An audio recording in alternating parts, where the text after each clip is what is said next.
Ah,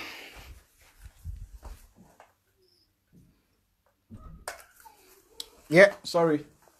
I have to.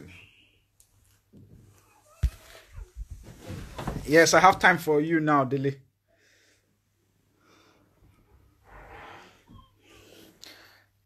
Yeah, thank you guys for joining back. I have time for Dilly now. I hope he comes back here. Yeah, Dilly's joined. I'll try and fetch him, look for him, and invite him up. Okay. I won't crash small. Boom, boom, boom, boom, boom. Thanks everyone for joining. I hope you're enjoying the session. Um, yeah, Dele is about to open up. You know, he's about to. He's about to give us all the Ogbono Feli Feli. You know, let's see as it goes. But Dele, can you please request to join? Okay, I think there is a request. Yeah, and he's coming up now. Yes, guys, if you have questions, please drop your questions here. And let's bombard Dele with questions so that he doesn't go on and on a topic.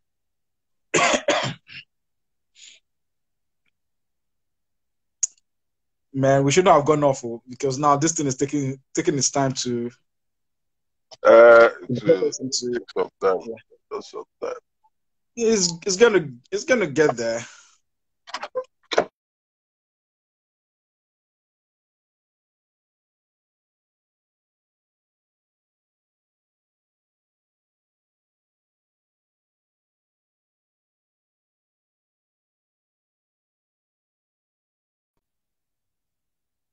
Hello, can you hear me?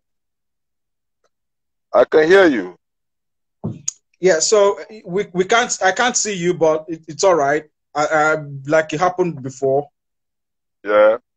Yeah. So like it happened before, it's gonna get there. So let's continue to answer that question about Lagos State Cricket Board.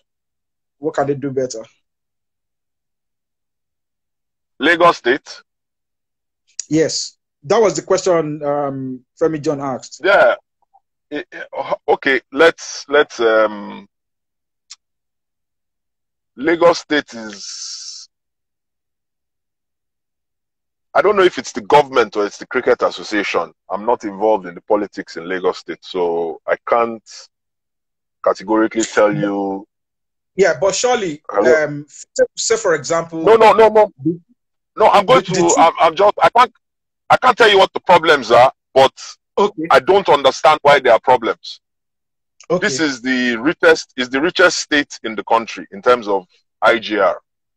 They have all sorts of classics and competitions and everything that are sponsored by the government. And we find ourselves in a situation where we have a sport, we have a cricket association, and things like the CCC League. Like maybe in the last 2 years, there have been no Lagos State sponsored competitions in cricket. Do you understand me? Yeah. There used to be a knockout. There used to be GT Ashore. I think knockout was sponsored strictly by Lagos State or by somebody else. But there was a time Lagos State sponsored a T20. And since then, we've not heard anything about it. And this is a state that produces the best cricketers, has the richest cricketers. The richest cricketers or the wealthiest or the most well-to-do cricketers in Nigeria live in Lagos. Do you understand me? And yes, the last governor before this one was a cricketer. Yeah. Do you get my point? And yes. I don't think it's a Lagos thing now only, but I just think Lagos should be Lagos ahead of government. Lagos should be well ahead. Lagos should be well ahead of the curve, number one. Number two, let's even now look at it. Lagos is in a catch-22 type situation where Lagos produces the highest number of players that go into the national side. Lagos has the most active league in Northwest Africa. And the Nigerian Cricket Federation does not deem it fit to even put money in the league. And they will still look at us and tell us that, oh, you cannot use the cricket pitch on this day because they want to have a wedding. Okay, so just a quick question. So I'll be asking these questions so as we go along, so that it will be more interesting and it won't be like we're saying the same thing. So in football, for example, does the NFF do they drop money or do they sponsor the Nigerian Premier League? The NFF does not sponsor the Nigerian Premier League, but the NFF, there is a league management committee which is part of the NFF, and they go and look for sponsors for the Nigerian Premier League. Okay. So now we don't have an NCF Premier League. We have what they call the CCC League. So this is a Lagos, just a Lagos thing. It's a Lagos league. It's a Lagos league, but the benefits that the Nigerian Cricket Federation has gotten from that Lagos league far outweigh any benefits they are getting from anybody or anywhere else apart from the ICC. Now, the ICC is giving you money to develop the game. We are not saying do not take cricket to other parts of the world or other parts of the country, which is good. But the one you have that is already functional, how well are you trying to improve it? Because on the long run, I'll give you an example. I run a club, right, with my friends and my old boys. And I have a player who wants to come from Port Harcourt, who played in the under-19s or is part of the under-19 setup. And I can't afford to bring him down. But this is an NCF player. This is a player that is supposed to be a prospective player for the future. Should the NCF or NCF not be looking at ways of making the league more conducive or making clubs? Okay, where are cricket clubs in the board of the NCF? Okay. So where are cricket clubs? Are you saying that by now the NCF should have also formed something like a national league? See, the National League is like an FA Cup. It's not a league. Okay. Where else in Nigeria? You know, you have the Port Harcourt League. You have all these other leagues that are developing. But how many weeks do they play cricket for? Yeah. If you want cricket to be played in Lagos, I remember when the league used to start Oktoberfest or after Oktoberfest, and we run till May, June because there were tournaments. Now, all that is no longer there. Some people believe that their money could be put in other places other than cricket now because maybe they are not running things or they are not involved. I don't have a problem with that. You do what you want to do with your money. But I think the NCF all along should have, listen, they are getting how much? They are getting hundreds of thousands of dollars every quarter or every third month or every fourth month of the year. Are you telling me that the NCF cannot take $50,000 and say, let's develop the league? That's number one. But when you talk to people in the NCF and you talk to people who are saying, they say they want to have an IPL style, whatever. You guys were talking about cricket development at university level. Why isn't the NCF sponsoring cricket development at the level, at university level? That's why our cricket is suffering. We don't have, cricket is not a game for idiots. I'm sorry to say. I'm not trying to look down on anybody, but I say, and that's why I respect cricketers. And that's why cricketers get respect anywhere they go. Because for you to play the game of cricket, that means your IQ has to be higher than the average guy's IQ. Yes. You have to have a proper understanding of a lot of stuff to be able to play the game. So, Dele, let me ask you this question. If, for example, the NCF decides that, you know what, we want to concentrate on the secondary school cricket and university cricket, just to bring up that, just continue to feed into wherever, maybe the league or the national team, that would have been a fantastic idea, right? Yes, because see, you don't have a problem with secondary school cricket. Go and see Philip Asio do the competition. Let me tell you, a guy leaves secondary school, he's played in this competition. And that's the passion, and we are not tapping into the passion. first things first, you know, like people talk about how do we bring money into the sport. You can't bring money into the sport if you don't create the avenue for that money to want to come in. Yes. So sorry for cutting short. Tayo Atoloye, we had Tayo Atoloye here, and he did mention this as well. He said that you need to have a product. If you don't have that product, what are you selling? What's the product? And that's the point. What is the product? Listen, I played in a lot of finals as a schoolboy, and TBS used to be full to the brim. But once I finished playing cricket as a secondary school boy, I had very little options of which university I wanted to go to that play cricket. Nobody really cared about what my university aspirations were. But really, you can't blame them, because I came from a home where even if nobody outside was looking at me, my father would not let me go through life without going through university. So I had to go to university. Are you getting my point? So when we look at it from that perspective there now, how can you say you have cricketers, you have a pool of maybe 200 young boys coming through secondary school? They play in the national under-17 competition. They play in the national under-19s. They play Philippa Siodu. They play interstate. Then you are not worried about, oh, which one of them wants to go to university? Which one of them, you know, what are we doing in terms? So there's a vacuum. There's a vacuum. Now, you talk about UI cricket. Can I ask you a question? When you were in UI, how many times did any member of the NCF come to UI to come and see what was going on? No, until there was, I think there was an ICC something that was happening, and they came to paint everywhere. That was the only time. No, so you see, and that's the point. It's a case of, and that problem is there. Let's ask ourselves. Nigeria has gone for numerous under-19 competitions over the last 10, 20 years. How many of those members of those under-19 sides are still playing cricket today? Why did they stop playing cricket?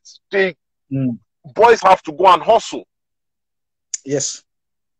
Boys have to go and make do or make, and you have a situation where, you know, it's either people are not thinking, or they don't understand, or they don't see. You say you want to increase your standards to the level of South Africa and England. Have you seen the schools, A.B. de Villiers, Pap du Plessis, Rabada, the secondary schools they went to? A.B. de Villiers broke into South African side from a university team. Yeah, so I live in Essex, right? And you know, Essex County, I've got the Chelmsford. There is an Essex County Chelmsford. So I think when I was looking for a school for my daughter, and I went to this school, right? And I was looking at the brochure, and they said, year 3 boys are having a tour to Sri Lanka. These are primary 3 boys. Like, when I was in St. Gregory, when we were in St. Gregory's, we put together, after we played the NMPC competition, they called the junior national team camp. We were supposed to go and tour British School of Lome Togo. It never happened. But you see, those kind of plans were in place. They were in place. Okay. People had the idea. Me, I'm a solution person. I'm a solution person. Who is going to solve this problem? Who are we calling on to say, okay, this is shit? Nobody's thinking. Who is that person we're going to hold responsible, or we should hold responsible? That is one question. The second question is this. As a people, for me, I hate when people say, oh, we as the people should be doing this, should be doing that. But we know we love the game so much that we can't let it just go into ruins. So the second question is, what can we do, right? As a UI alumni, for example, as a FUTA alumni you are, as someone who has been to OAU, what can we do as people to bring back that culture into university? Can there be an ex-university association that can revive that? Okay, the first phase of your question is, who do we blame? Or that list is long. The list of people to blame is long. So maybe we shouldn't even blame people, right? Well, you see, at this point in time, you can't even blame anybody, because the people that you can blame for inception or starting the problem have created 5 or 6 others who are carrying on the problem. Yes, 100%. And I agree with that. it's really sad. Let me tell you, cricket, the biggest problem in cricket, listen, we are not up to 5,000 cricketers in Nigeria. But cricket Yes, is the 100%. most factionalized group of people I've ever met in my life. And it is scary. And why I say it is scary is, and you know, it's almost like, it's being a cricketer is almost like a curse in Nigeria, because you understand the concept of being attacked by a bowler and the ball hitting you, and it's all fair play. Yeah. And in the spirit of the game, you take it on the chin and you move on. And in life and in politics of cricket, that's what's going on. I'll give you an example. Somebody was running for representing a particular region in Nigeria here. He had made his statement clear, he wanted to run and everything. And a few weeks to the elections, another group, some people put his friend forward against him.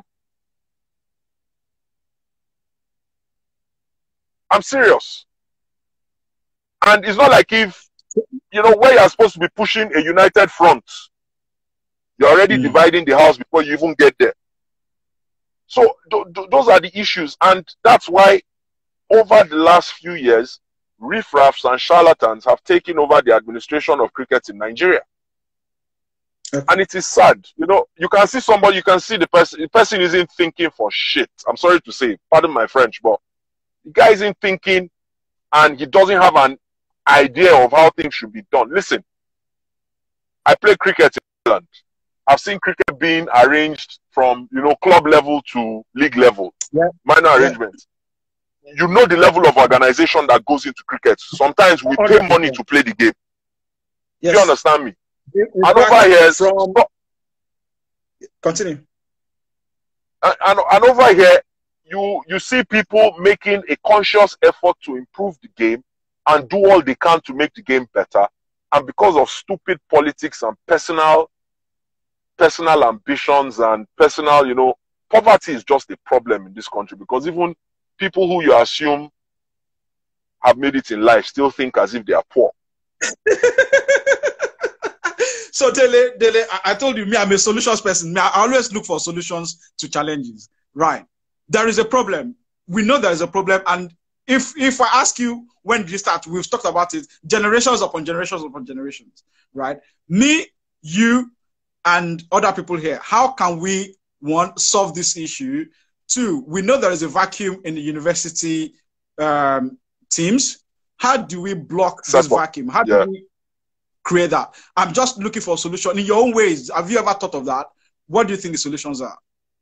As I said, it's a case of to your tent, to Israel. But you see, the thing about it is that you can't always work in isolation. And that was what I said when I started Greg's Old Boys Cricket Club. I remember saying it on a few platforms and saying it is to your tent, to Israel. Because when you try and bring a lot of people along, you start to see people showing tendencies that are not in tune with. It's like when we sit down in LNCC and we have a conversation, you know the direction. It's a club direction. Everybody may not agree. Do you understand me? But once someone like Egbotade says, "Bye, Lashimashe," generally everybody seems to just look. Egbotade will not lead us astray. Do you understand me? If Make says the same thing, if Okpako has a descending view, they will listen. But now like this, will they go? You get me? There are differences in the club, you know, people getting angry at each other sometimes. But the truth about it is that on the long run, what LNC, and that's why LNCC has existed this long. Because everybody is on the same page. Now, you talk about, okay, I'll give you an example now. And this is where the problem really comes. Because in Nigerian cricket now, and the development side, where do we start? Is where the problem is. Okay. Where do we start and where are we going? We always want a situation where we maintain status quo, but status quo, it's like you're building a skyscraper without a foundation. You said something, schools cricket. Now, at the level of schools cricket now, when we are looking at secondary school cricket, how many old boys actually played the game? How many old boys are still in touch with the game? Very few. So, are you now going to tell, like, Tayo Atole in Igbobi College that he has to fund Igbobi College cricket by fire by force. No, Tayo Atole has to find 5 or 6 people that he can work with directly. Do you understand me? Yeah. Are you going to tell Shewondeku? Shewondeku tried it in KC and he ran. Because there are a lot of issues that come up. Now, am I supposed to be looking at spreading the game with my personal funds when they are paying developmental money to a country's cricket association to develop the game? And that country's cricket association does not think they should take it. Bloody hell, the NCF president finished from KC. What has he done for KC? Okay, so this is a fair point. Now, in your opinion, we shouldn't be spending our personal money to fund cricket, right? No, if you are spending your personal, if you are spending your personal money and it's not going to, guys, you see, spending your personal money is your own prerogative. Everybody has what they want to do with their money. I don't have a problem spending my money on cricket. Do you understand me? My brother and I have been paying a coach in Greg's for 3 years. Greg's has not won anything, but we want the game to be there. My cricket club puts a 500 or 600k wickets in Greg's. Members of the club send equipment. We do that. Do you get me? The major thing now is that how many does the NCF have a schools competition that they've gotten sponsorship for by themselves that allows schools that play cricket? When I was a student in secondary school, the national team coach used to come to Greg's to come and see cricketers that were deserving for them to come and start practicing in TBS with either the Lagos State side or the junior secondary school. So where is the involvement? Okay. I'll give you an example. Let me give you a very, very simple example. This last under-19 squad that went, in Greg's, there were 6 or 7 players that were quite talented that were identified, and they were 16. Because they were young. These are Jebota children leaving school at 16. And I sent their names forward. You know? And for me, sending their names forward, they were going to start WAEC anytime soon. I just wanted, listen, let the people in the camp there, just send a letter to these boys so they know they are watching them. And they continue playing the game. Yes. After school. Look at Ewete. Ewete only got encouraged because he saw a Tayo Atoloye and Tayo encouraged him to play. And Ewete went on to play for Nigeria. Now, these kids are young. If you get a national team call-up, I remember when I got my own letter to come to camp, and I gave my father, and he looked and he said, okay, so all the while you've been doing is even paying off small by small. If that child had gotten an under-19 call-up, and he knows he's still 16, and he has a chance to play for Nigeria at 19, and that could even help his scholarship options abroad, why would the boy not continue playing cricket? But we just have a lot of young talents that just fall through the cracks and are lost to the system. Okay. All right. I'm sure we are going, I want us to leave this politics aside for a bit and go back to St. Greg's. And the reason why I want to go back to St. Greg's and talk about St. Greg's over is because of the work you and the guys are doing there, right? So there is a question that has come to you through Tayo Shuwole to say, what is St. Greg's plans for next season? Well,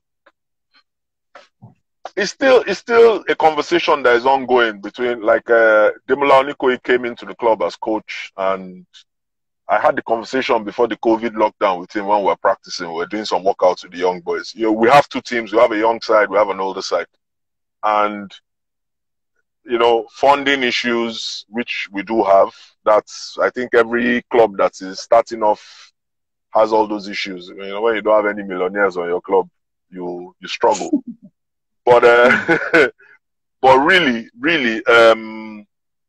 our plans are, for now we still have 2 teams. We'll plan to go into the league next season with 2 teams. But we're also looking at the situation where we have a lot of young boys who want to come around the club, and we're looking at promoting a few of the younger boys into the senior side, and you know, looking at potentially having, because we were very our team was very thin this year. You know, there are some games that, you know, maybe 2-3 players were not around and we couldn't fill in the cracks. So our roster was very thin this year. So the major thing about it is bring a few of the boys who are deserving from the younger side into the first side and compete to gain promotion again, and also be more focused on developing the younger side, because the focus now is we've done what we can do with the young boys on the first team now that have been playing, the younger guys. So we are now looking at more developmental work going forward. Okay, fantastic. Okay, let's go back to your top 11. You've added Femi John and Onikoyi to your top 6. Can we have 3 more now? No, Femi John and Odeku. Femi John and Odeku. Yeah, that's it. So that's number 6, Abi. Yes. So number 7 will be my wicket keeper. So I'll pick Dolapo Gafar. Oh, fantastic. 8. Or can I pick Kome? Okay, no, Dolapo Gafar. I can't pick Kome Agodo because I have to remove somebody from number 1 in batting. So I'll pick Dolapo Gafar. Number 8, I'll pick Shino Awodele. Okay. 9.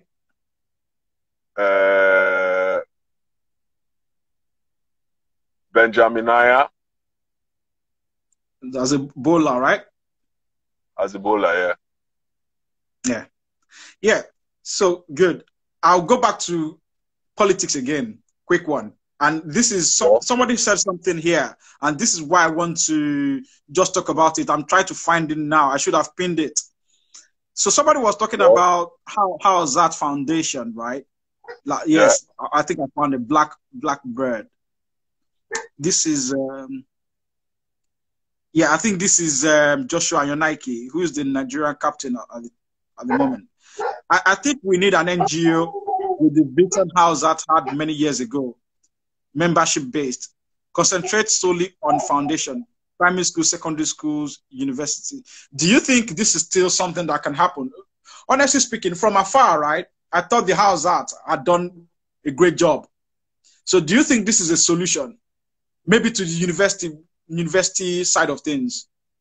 Okay, let's be candid.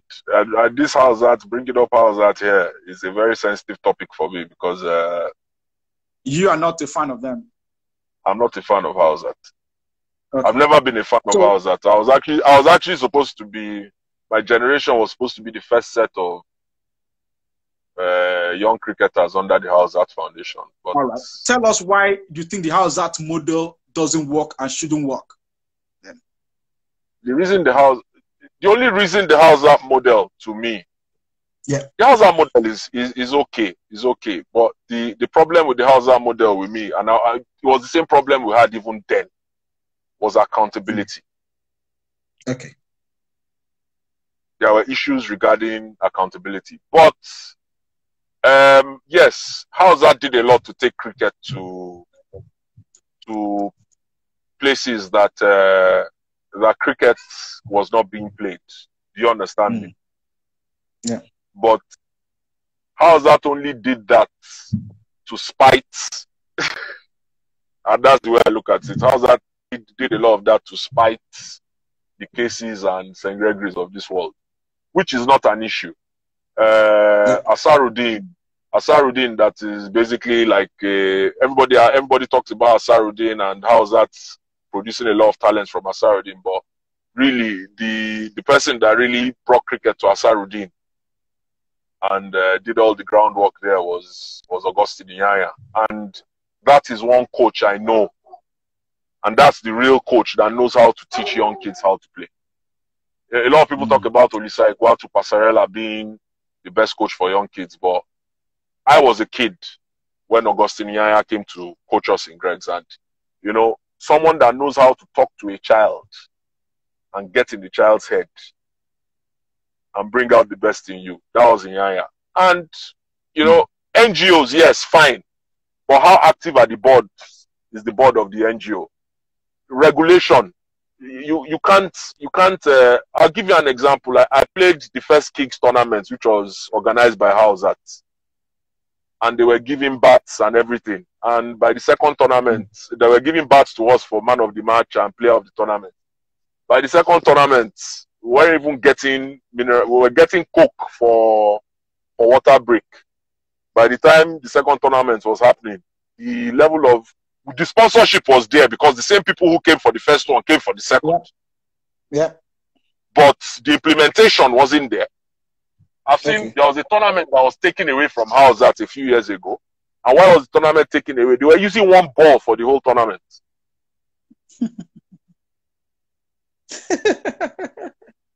Okay.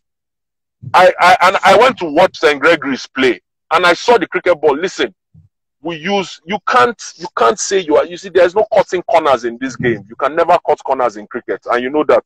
You know how obsessive Demola Egmotade is about a new cricket ball, having a new cricket ball at practice or having a new cricket ball for a match. Yeah, there are some things you can't expect a young boy to bowl a new ball when he's 25. You can't expect a bowler to bowl a new ball when he's 25 if he hasn't used a new ball to bowl when he's 10. And doesn't understand the mechanics of bowl. The idea of not giving the young boy a cricket ball was like, it was too expensive for them to give that young boy. It was a corner. You see, that's what I'm saying now. Like what now? It was a corner that was there to be cut.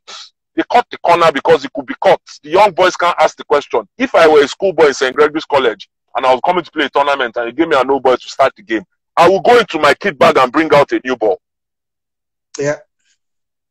Yeah. You know, and that's the problem. And see, that's the sad part about Nigeria cricket now. It's almost as if those who are exposed to the game more, or the people who are supposed to know better, are not willing to even transfer the knowledge effectively. So you have these young underprivileged kids not even understanding basic principles or basic things about the game that we knew. It's almost like starve them from information, and that way you can control them more. And that's what happened. You have national team players who weren't paid. See, you have players who haven't been paid for God knows how many years, allowances that are owed. And they can't complain. They can't riot. The ones that are there can't even complain or say they want to strike. Because everybody is on one level of poverty or the other, which is the truth, brother. Yes. Okay. Dele, there is a question that has come to me, and I think this is quite important because in all honesty, right, there is nothing you can do that will be pleasing to everyone, right? So Tishos has asked this question.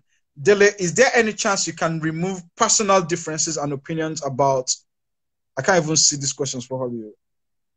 About what? Personal values. Is there, sorry, I will come back to this question because I work with them to develop the game. Yes, I can see. No, I work with them to develop the game. Yeah. Tisho assumes that it is a personal whatever. Now, working with Housat to develop the game, Onome and I are very good friends. And I remember telling Onome a few years back, you know, like I've even had conversations with Onome in recent times about, you know, possible tournaments and what can we do. Do you understand me? It's just a lot of it boils down to time and money.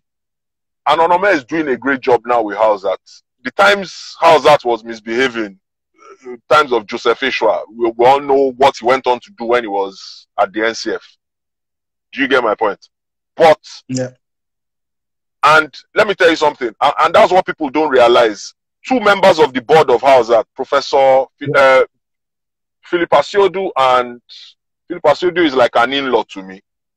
Professor Osato Giwa Osage knows me by my first name. He's my dad's very close friend. I have pictures of him in my house. I was still looking through some pictures a few months back where I was seeing pictures of him with my dad at conferences. They both work together. You know, so these are people I can walk up to and have conversations with. But you see, my biggest fear with Nigerian cricket is you start making headway in a particular, and that's what happens.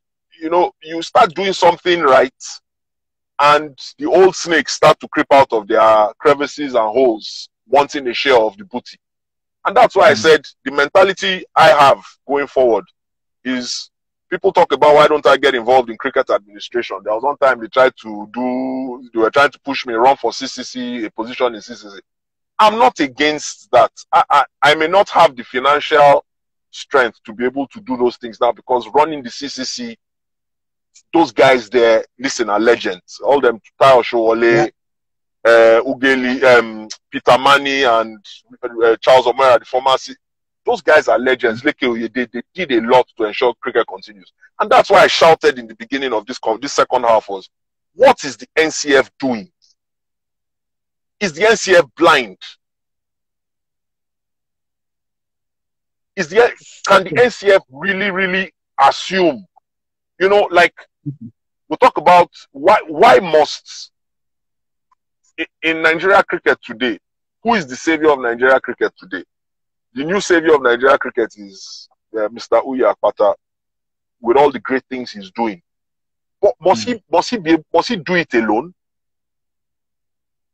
Even if they say no, he's not doing it alone, we know he's doing a lot. See what he's doing in Edo State. No, let's ask ourselves some very critical questions. Talk about what level should we start developing the game and everything.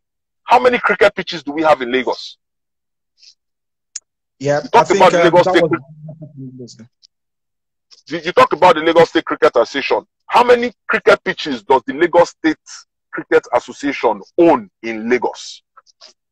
Yes, and Dele, this is quite important because I think it was Sheung Odeku was mentioned who talked about the TBS and how it was going to be taken away, and I came back to him to say, you know what, we had people who could fight the battle at the point, but there's going to be a Gregorian. Remember that, a Gregorian. Wait, there's going to be a point where that battle can't be fought by you and I, people who don't have the money and all that. So what is going to happen to TBS, or what's going to happen to cricket when they take it away from us? In Lagos especially. Cricket is dead. Okay, don't let me dwell on that. 3 more players in your top 11. We had 9 already. 2. Yeah, we need 2 more from you. I'll take from the early days. The early days when Kunle Adegbola was known as Swing Paper, and it's between Joshua Ogumola and one of my biggest rivals in cricket, Tayo Kusoya. Wow. Okay. Yeah. So one of them has to be 12 man. So we really don't use the word 12 man. We talk water boy, somebody who will come and Okay, make that Tayo Showole. This is the part I like.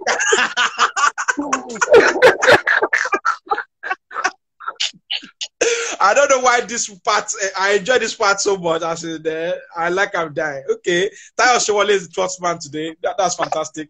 Yes, this is a great team you have there. I must applaud you. Great team. And this is really, really good. So I'm going to go back to the young guys, right? Yeah. Let's forget the politics. Let's forget everything. Let's assume everything is normal. Everything is smooth. There are no challenges. Let's just replicate the UK in Nigeria, that kind of thing. As a cricketer, as a young cricketer, right? Yeah. What should you be doing? And what should you not be doing? Oh, as a young cricketer, your first focus should be... I thought you were going to ask, as a cricketer, what will you do to develop the game? But we'll come back to that. As a young cricketer, what should you be doing? You think I get time for all this politics? No, not be politics. As in, we go talk that one. We need to talk that one because but our focus is about the young guys. Yes. As a young cricketer now, because it's going to unfold to a lot of other stuff. Like Tayo and Sheung Odeku talked about it. Yeah. In their own cast, and I didn't watch Joshua Onaike's own, but the truth be told, as a young cricketer, your primary focus, and that's what I've always told young cricketers around me, your primary focus should be your books. Books. Because it should be your books. If you don't have a cricket setup in your school, then your primary focus should be your books, and cricket should be secondary. Do you understand me? It should be something that you should do on the side. It should be your recreation. That's how it worked for me. I discovered that later in life. Yeah. So what skill set should you be looking forward to building on as a young cricketer? As in, is it a skill set in cricket or skill set in life? Soft skill, yeah. Skill set in life. So, yeah, like soft skill, yeah. Skill set in life. Skill set in life. Listen, when you are young, you are capable of doing anything. Like, young kids now are coding, young kids are learning handwork. Like, I have a few of the young boys who are working, who play in Greg's too, that have, like trade skills. One guy is into shoemaking, another guy is learning printing, one guy does windows and everything. Like, it's not everybody that is going to go to university. It's not everybody that can afford to go to university, but 100%. It's not everybody, but there are still things that you can do. Like, I remember when I met, he was a young boy then, Benjamin Aya. He was already doing his ICANN before he had entered university. Wow. And now he's a chartered accountant. He became a chartered accountant just as he finished university. And throughout the whole process of him going to university and everything, I tried as much as possible to give him the support I could, go and see him in school, go and visit, check him up, ask about his grades. So, guidance. Now, if there are no parents, and as a child, if you don't have parents to guide you, because you can have a child whose parents are not educated, so how do they tell him what to do? And that's what some of us provide while we're on the cricket pitch.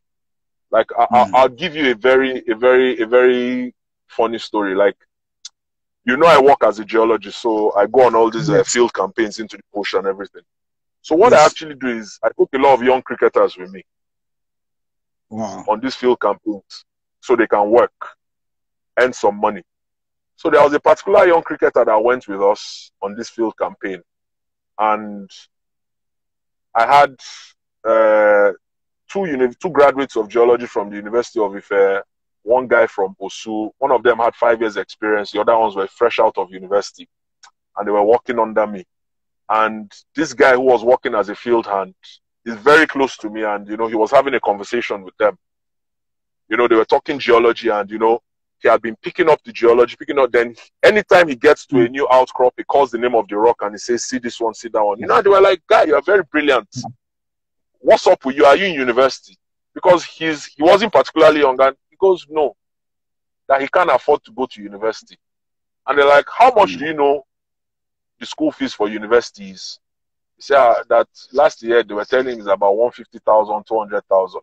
And those ones that went to Ife said, in my 5 years or 4 years in Ife, I didn't pay up to 40K. Yes. So why not going to university? So that was when, and I had been wanting to have this conversation with him. We had been having the conversation in a way. And I looked at him and I told him, I said, listen, guy. So they came to meet me and they said, Oga, why is this boy not in school? I said, I've not had that conversation with him yet, because I'm waiting for the right moment, but maybe I'll have it with him. So I called him and asked him, why don't you want to go to school? And he says he wants to go. But he felt he couldn't afford it. Okay, do you have WAEC? I don't have maths in one paper. I say, so you don't have maths and that's why you've not gone to university. Okay, so you go and do WAEC again and everything. So he does the first WAEC, no good result. Does the second one, does very well.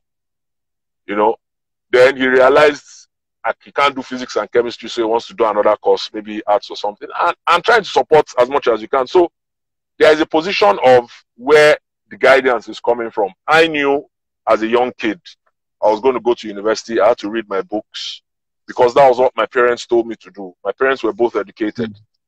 Some of these kids don't have that. So that's what we try and provide. So like what T-Show and Odex did last year, I was really, really, really happy You know, I wasn't involved in the planning. I just heard, and I was extremely happy that that was done, because we assume a lot regarding people, especially in cricket. They come, they play cricket, they go.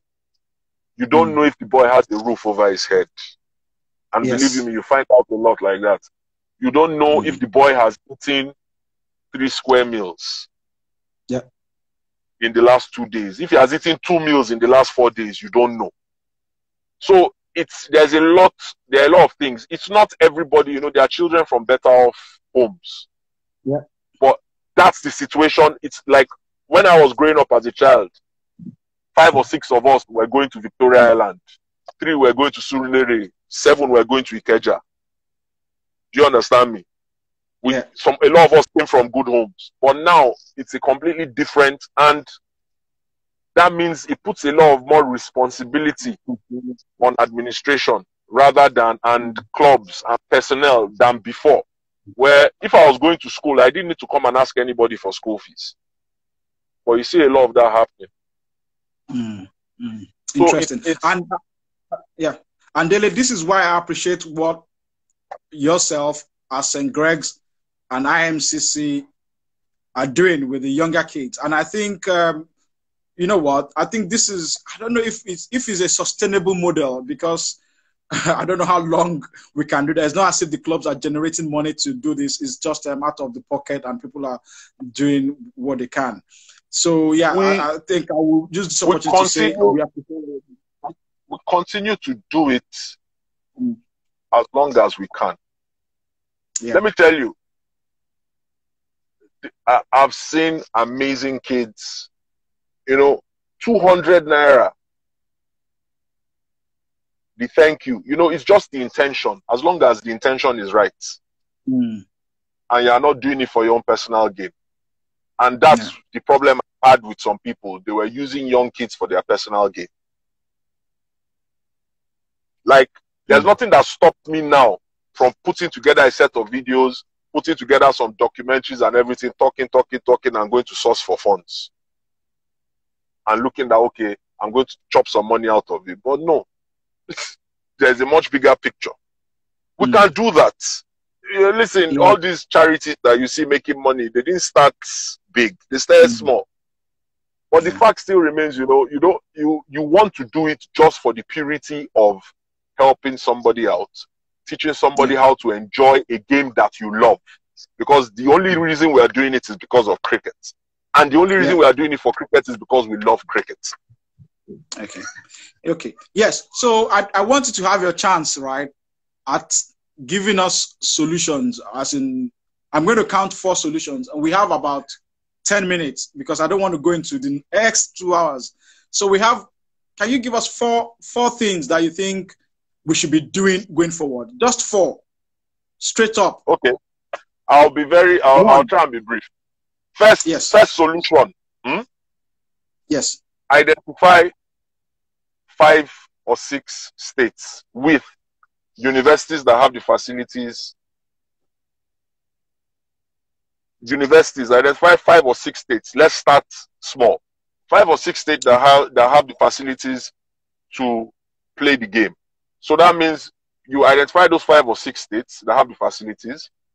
You get 5 or 6 coaches. Send them into the states. Send them with equipment.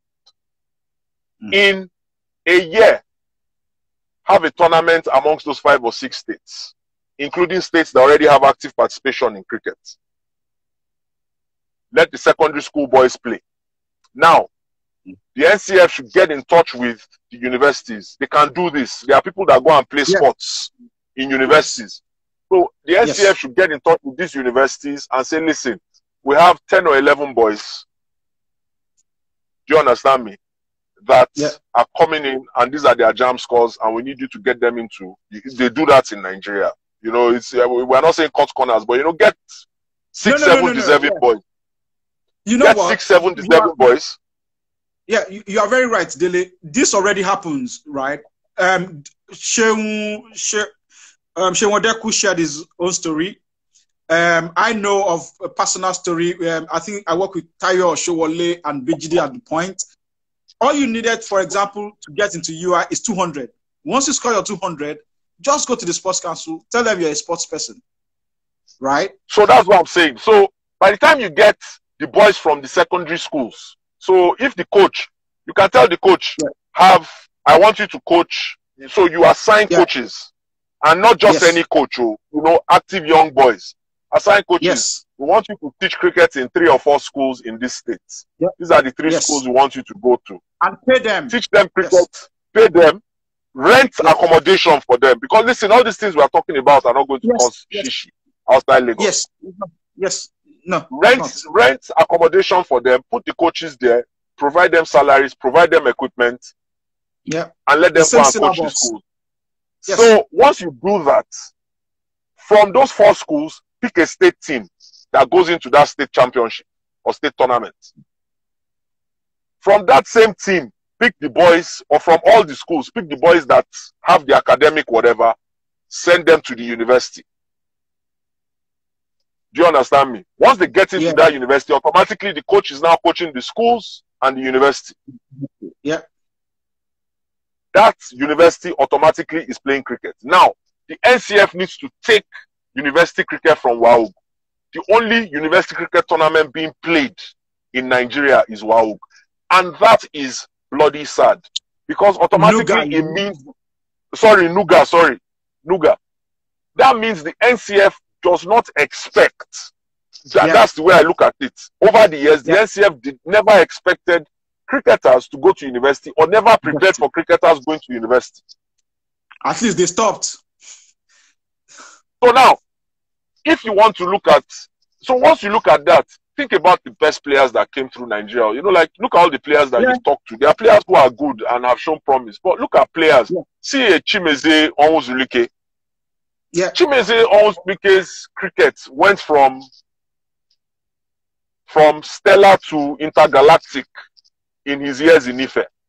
I used to go to Ife and I used to see them practice. Chimeze's mentality, his mindset, he's one of the smartest cricketers I know in Nigeria now. Do you understand? He's a bit eccentric, but he's an absolute pearl of a mind to pick. Chimeze and Osita, when they were in Ife, they became extremely magnificent cricketers because there is a direct correlation to knowledge and cricket. Okay, quickly, second solution. So second solution is actually that university level, getting the universities playing more cricket. All right. Third solution then. Third solution, get a coach that does not sit his ass in one location and wait for his salary. Get a coach to make himself available for cricketers who are outside the regular mold, which we have in Nigeria today.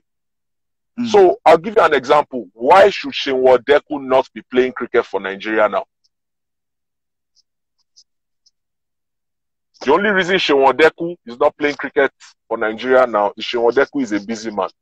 But I'm telling you, if you told Shenwo Deku there is a cricket coach that will be at TBS at 7, the indoor net facilities are ready for you to use. Or Shenwo Deku, Shenwo Adeboro, all the other guys working. You guys have... Listen, when we practice in Lords, what time to what time do we practice? 7 to 8. 7 to 8. 8 to 9. 8 to 9. 9. You have an indoor net session for cricketers that are working. Rather than go to sit and go slow, 2-3 times a week, they will tell their wives, listen, I'm going to the cricket, I'm going for indoor nets after work. I do that sometimes. You know, I do it with cricketers who work, but I create the time to do that. So we need a coach that is proactive and is looking beyond people who do not have jobs outside cricket. The wicket keeper for Jersey in the last T20 competition has a master's from Oxford. How did he have a master's from Oxford and play cricket? So what we think is impossible here is possible. Okay. So let's get to number 4. If we still have number 4, facilities. NCF should invest in facilities. And when I mean invest in facilities, NCF, state cricket associations, you don't need a cricket pitch to have an indoor net. You need half a plot of land to have an indoor net.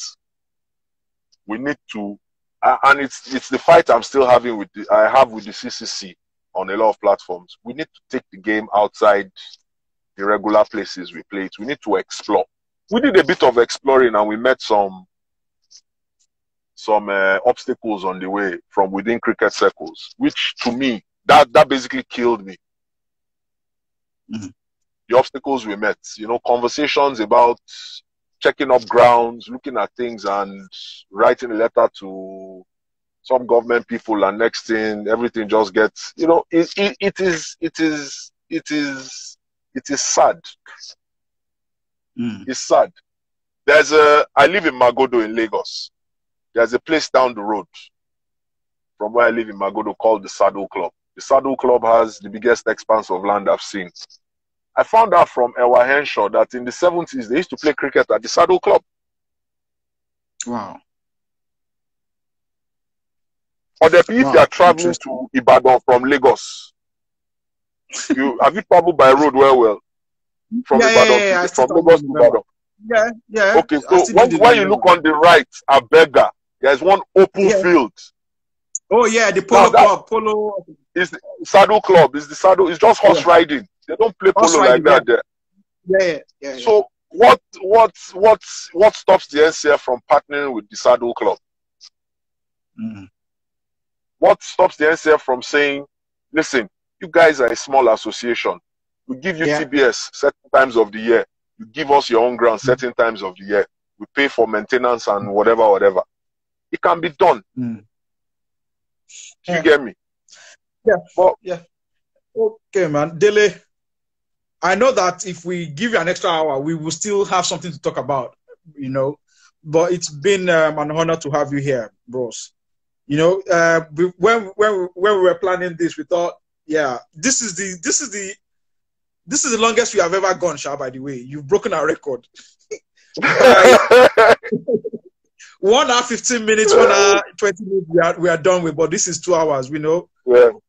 For me, I thought about solutions, and I'm in my head, I'm thinking about these solutions. We are talking at the University of Ibadan cricket, old students, and we are talking about solutions as well. So these things is for me more important than the challenges. When we have challenges, how do we solve them? How do we solve them in little ways? And some of the things you mentioned today are very, very important, are things that can be done easily, if we get the right people in place, if we do the right thing, if we get our heads in the right places, And yes, so it's an honor to have you here to speak about this. More importantly, it was an honor for you to speak to the younger ones, right? To speak to them, to tell them things that they should be doing, what they should be doing. You know what?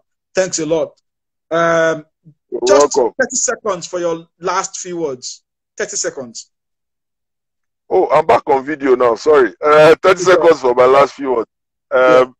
Let me just answer a question Tayo asked. He said, why have I not gotten involved in the Lagos League all these years? That one go long, go. 30 seconds. It's not time yet. That's it. It's almost to. No, I mean, as in, it's not time for me to do that yet. I'll get involved, but it's not time for me to do that yet. I don't have the money, first of all. I don't have the money to get involved in the Lagos League. But number two, I'm still watching the waters. I'm still looking at the way things are being run. My priority is making sure St. Gregory's College Old Boys Cricket Club can function. Okay. And, it's already doing that, but I don't want a situation where I'm just coming without any experience of managing cricketers and managing situations. So Greg's is like my test ground for now. Yeah. Is my test ground for now. Okay, my test ground. But all in all, I'll just say cricketers should continue to believe. Young cricketers should pursue education. Okay. You will always play cricket. You will always play cricket. You can play cricket till you are 40 effectively. I'm 43 and I'm still playing. Not only am I 43 and overweight, and I'm still trying my best to play and compete. So you can play cricket for as long as you want, and your education is key. All right, there's a future beyond the cricket pitch. 8 seconds. Thank you, Dele, for coming with